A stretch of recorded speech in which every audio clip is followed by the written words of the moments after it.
The war on earwigs, a battle that has remained here in the Falklands for over a decade. The European earwig was thought to have arrived in the mid-1990s during the early construction phase of East Stanley. It is thought that they originally came from the UK amongst building materials, and over the years it has rapidly developed into an earwig epidemic. But it isn't all doom and gloom.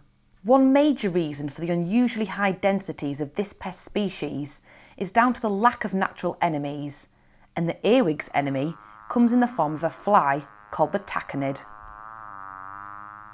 CABI, a UK organisation who specialise in biological control, have recently conducted an extensive report on the feasibility of introducing the Tachnid fly to the Falklands.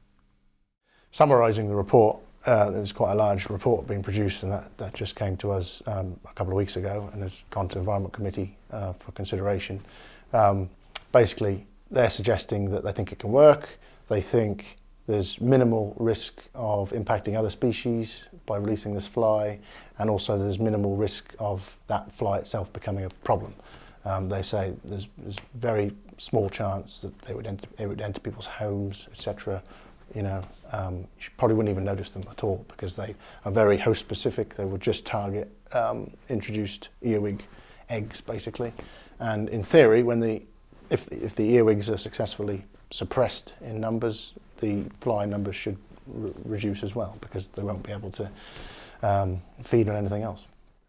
So it would seem that biological control via the tachnid fly is a safe and environmentally sound method to tackle this invasive pest.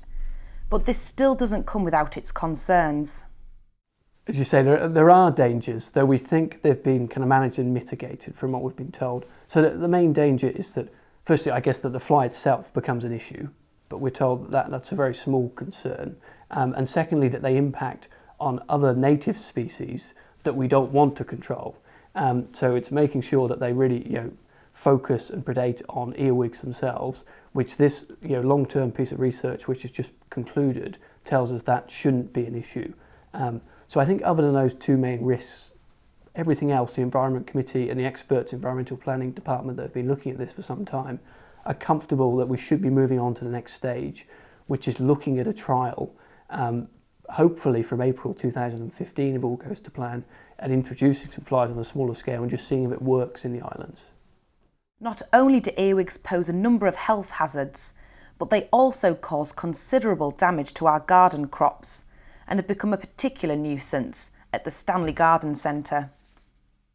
Garden owner Tim Miller has been plagued with the problem for some time now and believes the tachnid fly could be the answer he's been looking for. The Tachnid fly has been thoroughly checked out for us, because we were a little bit concerned here in the Falklands initially that we didn't want it to have any side effects on the little native black Falklands beetle, nor also on the Falklands cricket that we have here in the summer. It's a bit like a large grasshopper. But they've done a whole range of trials in the UK.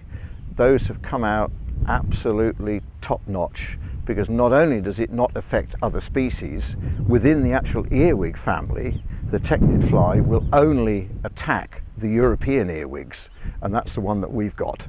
In the UK, for instance, they've tried it out on some of the less common other varieties of earwigs, which they have in Great Britain, and it didn't bother them at all. It had no effect on them at all. It purely goes for the European earwig. So I think we can introduce the Tachnid fly here in the Falklands, and people need have no worries at all about it. Government officials have estimated the cost of the 2-year project at £70,000, and by November this year we will know if that figure has been accepted and if the project has been given the seal of approval. Although the Tachnid fly will never eradicate earwigs completely, it will, however, manage their numbers, so that hopefully earwigs and humans can live together in harmony.